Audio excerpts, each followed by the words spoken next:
louvado. Amém. Eu sinto essa noite de agradecer a Deus por Ele ter me chamado nesse caminho e ter guardado no meu coração de um dia ver a sua face como ela é. Foi difícil, irmãos, para chegar até hoje. Passei uma prova que durou 10 anos e uma outra 13 anos. E aí eu tinha aquelas estas que apareciam, mas eu agradeço a Deus que a de 10 anos em 91 Deus fez a obra, e a de 13 anos em 96. E as estas que apareceu, Deus deu um jeito em todas elas, e as novas que estão aparecendo, eu creio por fé que Deus também vai resolver. Mas compensou, irmãos, lutar, porque na luta Deus fez muita coisa bonita. Claro que hoje não dá para contar quase nada, nós temos que ter entendimento, tem diversos irmãos, mas para mandar ter uma ideia, irmãos, Deus me deu a graça de ver já com os meus olhos, não é que eu ouvi com ninguém. Eu já vi o morto ressuscitar, eu vi o paralítico descer nas águas paralíticas e sair andando. Irmãos, Deus fez 11 obras absurdas, e depois, cada vez que conta na igreja, Deus vem fazendo, já inteirou agora 12 obras. São coisas muito bonitas que Deus tem feito. Mas, irmãos, eu queria contar uma obra que Deus fez no ano de 91, que foi o ano de uma das minhas vitórias. E os irmãos de Goiás me chamou para atender uma reunião da mocidade numa fazenda e fizeram uma pergunta para mim que eu até não achei muito bom. Perguntaram: não atende reunião em fazenda? Eu falei: irmão, eu sou servo, e o servo tem que servir o seu senhor na fazenda, no sítio, na chácara, na igrejona, na igrejinha, na salinha, porque nós somos servos e o servo não manda nele, quem manda no servo é o seu senhor. E contei para aqueles irmãos o que Deus fez no Rio de Janeiro, numa pequena cidade que não tinha nenhum crente, para eles saberem que tudo nessa obra começa de baixo, não começa de cima. A cidade que Deus nos mandou, irmãos, eu mais o ancião mais velho da minha região, e o irmão Rodolfo, que era diácono, hoje é ancião também. Nós chegamos na cidade, não tinha um crente. Começamos a evangelizar o povo, e à tarde daquele dia, nós visitamos uma família numa igreja evangélica, anunciamos a graça, e oramos com eles. Quando levantamos a oração, eles estavam maravilhados e disse: hoje tem culto na nossa igreja.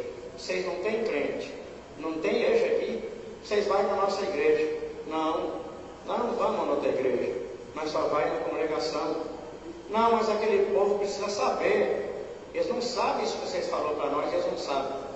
Nós, em 2 anciãos, um diácono, consultamos o Senhor, e o Senhor falou: vai que eu tenho uma grande obra.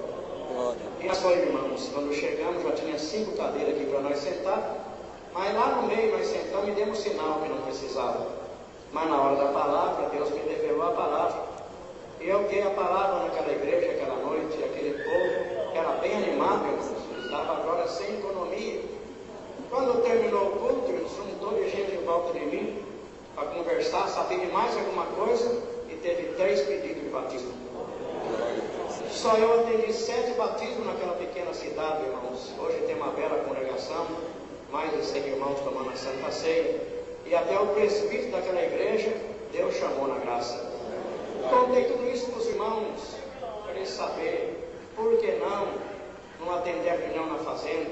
Parecia, irmãos, que ancião para eles era mais do que os outros, mas ancião não é mais, é menos do que os outros. Nós não somos maior do que ninguém. Fui atender a reunião, irmãos, estrada de terra, cheguei lá irreconhecível pela poeira que levava no rosto, mas encontrei 6 ônibus de mocidade. A igreja não era grande, quando entrou, irmãos, ficou superlotado. Eu abri a reunião, mas era uma mocidade muito fria, irmãos, ninguém tinha um glória para Deus. E eu sempre falo que eu sou ancião diferente. Eu nunca pedi para a igreja da glória em 31 anos de ministério. Eu acho que a igreja, irmãos, Deus visitando o povo dá glória. Não precisa ficar insistindo que a igreja é para a igreja da glória. Então, eu nunca pedi, irmãos, para a igreja dar glória, até hoje. Naquela tarde, irmãos, foi a primeira, talvez a última vez que eu precisei apelar àquela mocidade, porque eles eram muito frios demais.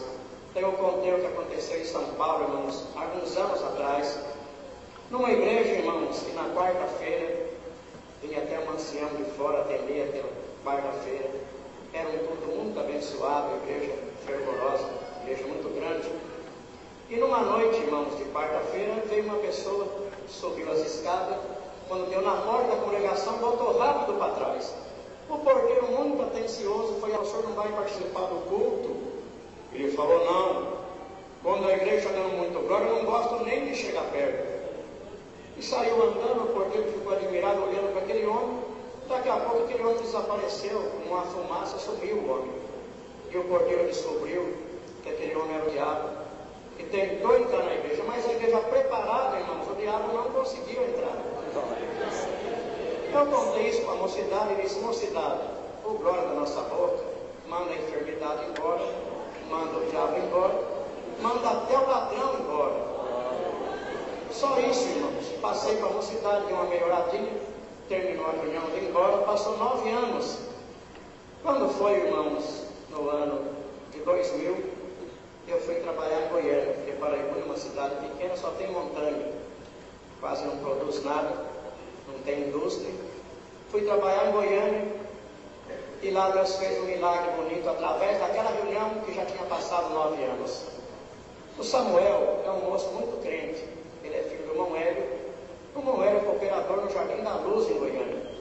O Samuel estava naquela reunião e guardou aquilo que ele ouviu.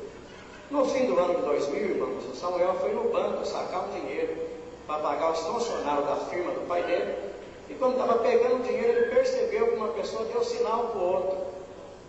E ele viu que ia ser assaltado e fugiu rápido, mas não deu conta de chegar no carro. Foi abordado por 2 marginais, é um assalto. Já encostou um Santana, colocou ali dentro, e dentro daquele Santana, sentido Trindade, uma cidade do interior de Goiás, ele saiu, e o Samuel, numa grande aflição, a mente dele recobrou, lá na fazenda São Domingo, que o glória da nossa boca manda até o ladrão embora. Então Samuel usou as armas que ele tinha, começou a dar glória a Deus. O marginal perguntou: você é crente? Por misericórdia de Deus, eu sirvo a Deus na congregação cristã no Brasil. É a igreja da minha avó. A minha avó é crente da congregação. Eu, quando era menino, ensinei muito na reunião de jovens e menores. E hoje, nessa vida miserável, e falou para o motorista: manobra o carro, vamos deixar o moço lá onde nós tirou. Não, isso nunca aconteceu, mas vai acontecer hoje pela primeira vez. Volta. Ele voltou. Quando ia voltando, o marginal falou para Samuel: agora no próximo culto, você levanta e agradece a Deus que Deus te livrou da morte, porque nesse Santana você está sendo o primeiro que está saindo vivo por causa do glória que saiu da tua boca. E está lá o Samuel, irmãos, agora na Itália, morando e dando glória a Deus. Eu senti de contar essa obra, irmãos, porque uma igreja grande dessa, uma central, uma igreja amada desse, Deus está contente com esse povo. Glória. Porque, irmãos, a nossa única alegria é essa. Então, eu ali no banco, vendo tudo, já tinha alegria. Deus está nesse lugar. Glória a Deus. Irmãos, são muitas obras. Eu vou contar só mais uma e vou parar, para deixar para os companheiros. Uma obra bonita que Deus fez, irmãos. Um irmão que trabalhou comigo 3 anos. Mas antes de trabalhar comigo, ele plantava uma lavoura de tomate lá no município de Mogi das Cruzes. E morava em São Paulo, num Cícero. Estava bem empregado, mas foi mandado embora. Ficou muito tempo desempregado, ficou devendo uma importância, não podia pagar. Ele foi morar lá no sítio só para não pagar o aluguel. Mas morando ali, irmãos, lá só tinha, no sítio só tinha couve nessa época. E acabou que ele tinha de comer, irmãos, só tinha couve, começou a comer couve pura, ele, 4 filhos e a esposa. E alguém dizia: precisa atender o irmão Cícero? Mas alguém dizia: não, é braço puro. Porque tem irmão que não sabe o que é prova, nem tem uma porta fechada, fala o que não pode falar, só que paga por aquilo que falou. Os dias passaram, irmãos, e um dia ficou pior para o irmão Cícero. Ele estava em casa quando o credor dele chegou. Disse: vem aqui para nós acertar. O que você tem em casa? Ah, eu tenho 4 filhos, a minha esposa e o meu sax, que deve louvar a Deus. É a única coisa que eu tenho. Tá bom, eu vou levar o sax em parte do pagamento. Pegou o instrumento e foi embora. O irmão Cícero ficou olhando, pensou que não era verdade, irmãos. Pensou que era brincadeira dele. Mas quando desapareceu, o irmão Cícero começou a chorar porque era a única alegria que restava, estava indo embora. No próximo culto, ele comunicou lá no vitrô, chorando a falta do instrumento. A Irmandade viu, irmãos, e depois ficaram sabendo, começaram a fazer voto. Se Deus preparar os instrumentos do irmão Cícero, vocês iam glorificar a Deus. A Irmandade sabe que Deus atende a nossa oração. Não demorou, irmãos. O Armando estava lá colhendo tomate. Deus falou com ele lá na lavoura: está contente, meu servo, com o fruto da lavoura? Estou contente, Senhor. Tu abençoou a lavoura. O Senhor disse: mas o meu servo Cícero está triste, porque não tem um instrumento para tocar. Compre o instrumento com o meu servo. Vende o tomate, compre o instrumento com o meu servo. Tá bom, Senhor, mas eu tenho um sócio. Eu vou falar com ele. Parou de trabalhar, foi falar com o Antônio, irmãos. Os dois pobrezinhos, mas era o sócio dele. De longe ele gritou: Antônio, eu preciso falar com o irmão. O Antônio levantou as mãos para cima: não precisa não, meu irmão, eu já sei. Nem a respeito do instrumento do irmão Cícero, Deus já preparou. Vamos vender o tomate e vamos comprar o instrumento. Venderam o tomate, não comprou nada nem para as crianças. O primeiro tomate que tirou, foram lá no Tatuapé, na loja do irmão Samuel, comprar o instrumento. Quem atendeu eles foi um barbudinho que não era crente.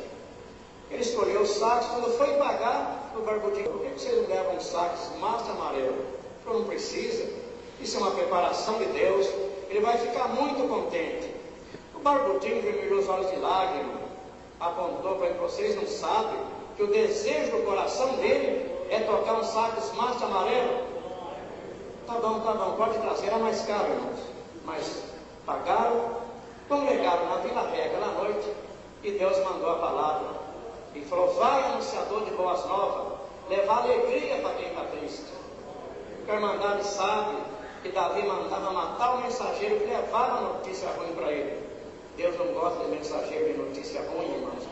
Mas quem leva notícia boa tem notícia que alegra o mundo inteiro. Foram para lá, irmãos, o sítio, aqui a pé, chegaram quase 1h da manhã. A mãe do Armando, a irmã Celina, ela é da obra da piedade, uma mulher simples demais, mas muito crente.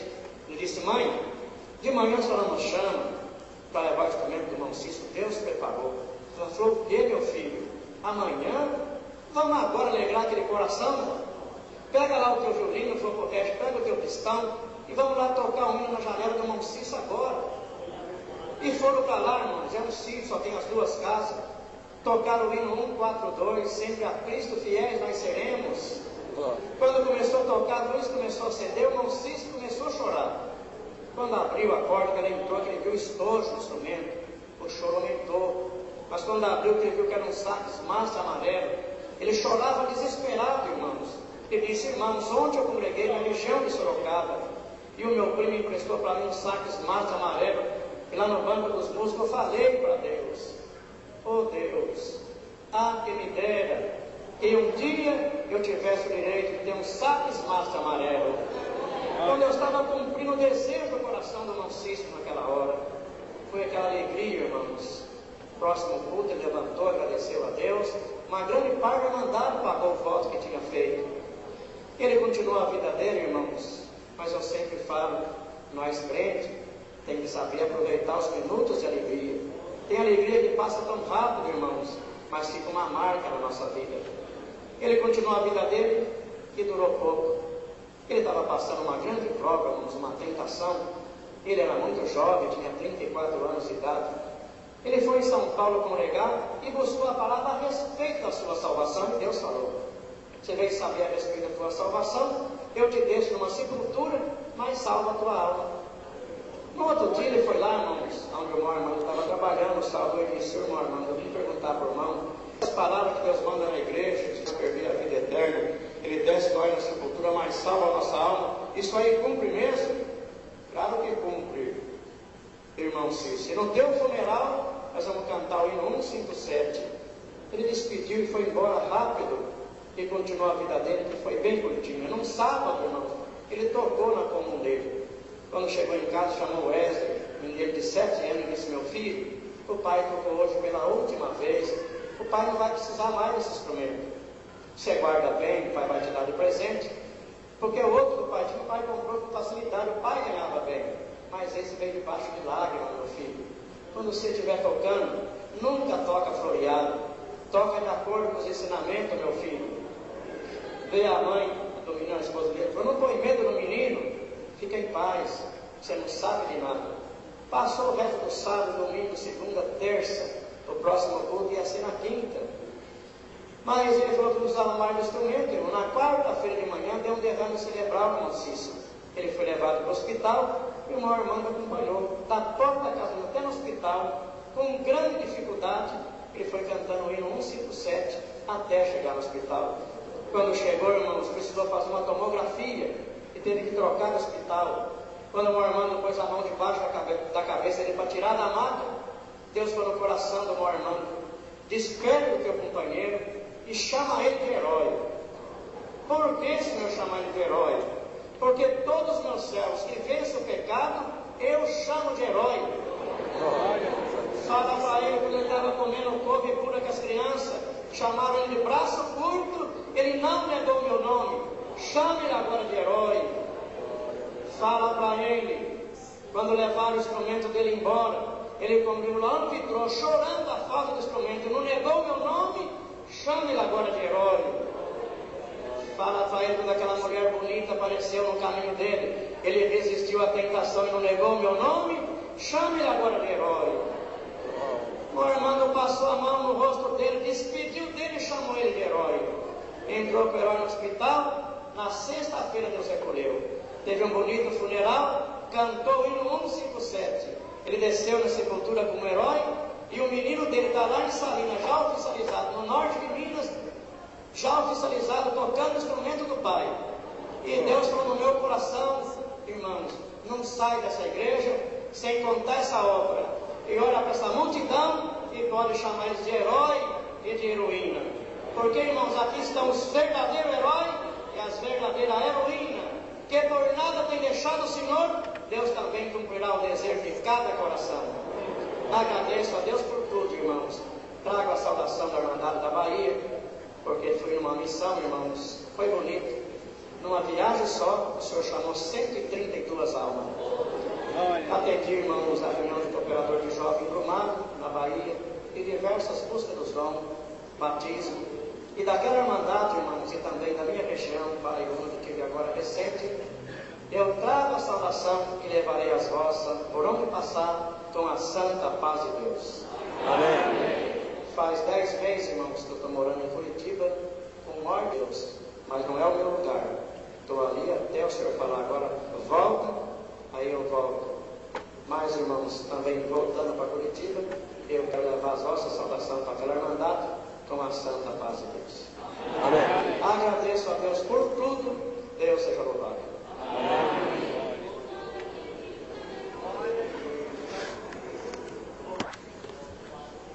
Paulo Galeno é um dos diáconos mais antigos do estado de Paraná, do localidade de Abateá.